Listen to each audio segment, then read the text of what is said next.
Whoops, sorry, I had an alarm go off on my phone and it just sort of cut me off mid-sentence in the last video. Rather than redo everything from the beginning, we were kind of naturally at the end of this example. So I'll just briefly kind of reiterate, right? This was sort of an example polynomial for us. It's in standard form, right? Going from the highest power down to the lowest. Each one of these individual kind of, n x to the n pieces is called the term. So we have, in this case, 4 terms, right? 1, 2, 3, 4. And our degree is 4. In theory, right, whatever your degree is, you could have kind of like +1 total number of terms. So we could have had, we're kind of missing a term here, what would have been the sort of x to the 1 term, which is fine. There's no sort of rule that says you have to sort of fill out the whole space or whatever. So just to note, in theory, we could have had up to 5 terms. Let's do another example. Let's sort of just write out, again, just kind of a generic polynomial.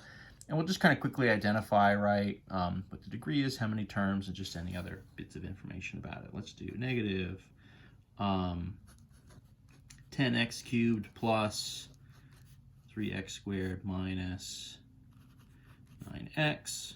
And maybe we just stop there this time. So this is going to be, degree is 3, right? That's the sort of total, the highest power. We're in standard form, right? This kind of descending order. And this is 1, 2, 3 terms. Number of terms is 3. The other thing I'll say that I didn't say in the last one necessarily, but another piece of information sometimes that'll be useful later, not even necessarily in this course, but sometimes what you're going to do is you're actually going to look at what we call the leading coefficient.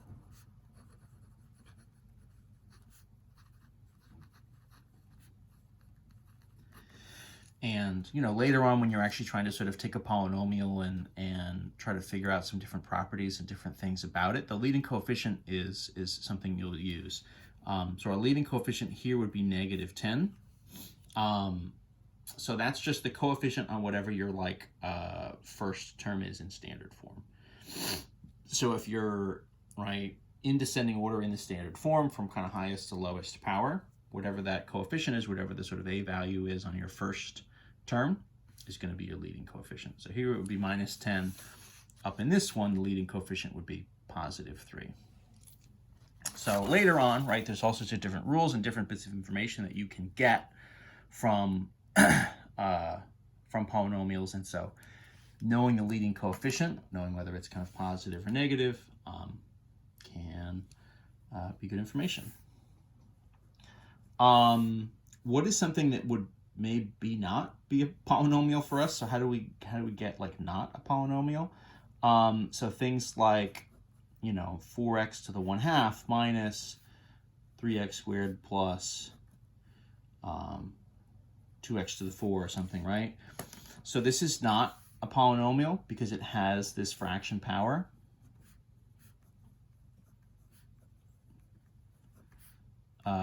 It's an expression. It exists. It's certainly a thing. Later on, it's something we could find a graph of or find different properties of, but it's not a polynomial. And so anything that we're doing here with our polynomials in this section is not going to apply.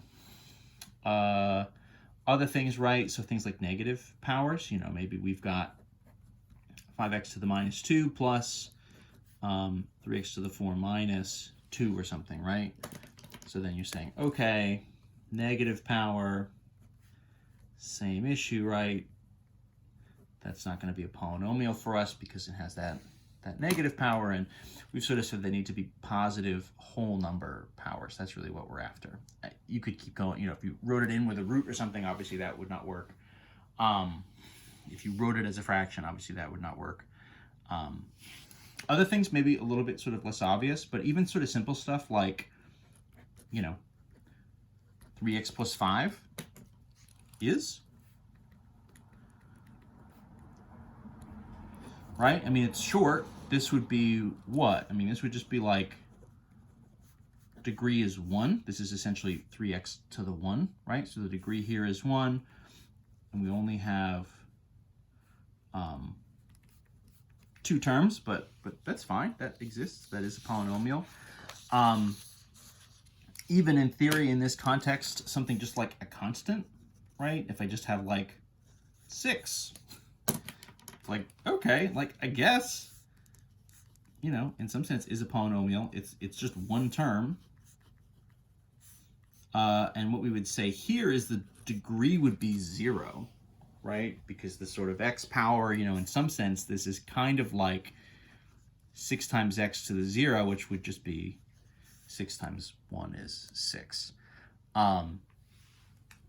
We're probably not gonna really use that like tons and tons. That's really more of like a special case, more than anything else. But you know, in theory, that's true, and that exists. Cool. I'm gonna pause this video here. What we're gonna do next is look at some different operations with polynomials. So that's kind of just an introduction, you know, what they are, what they look like. Now we're going to try to do some stuff with them. So we'll see you in the next video, dig into them.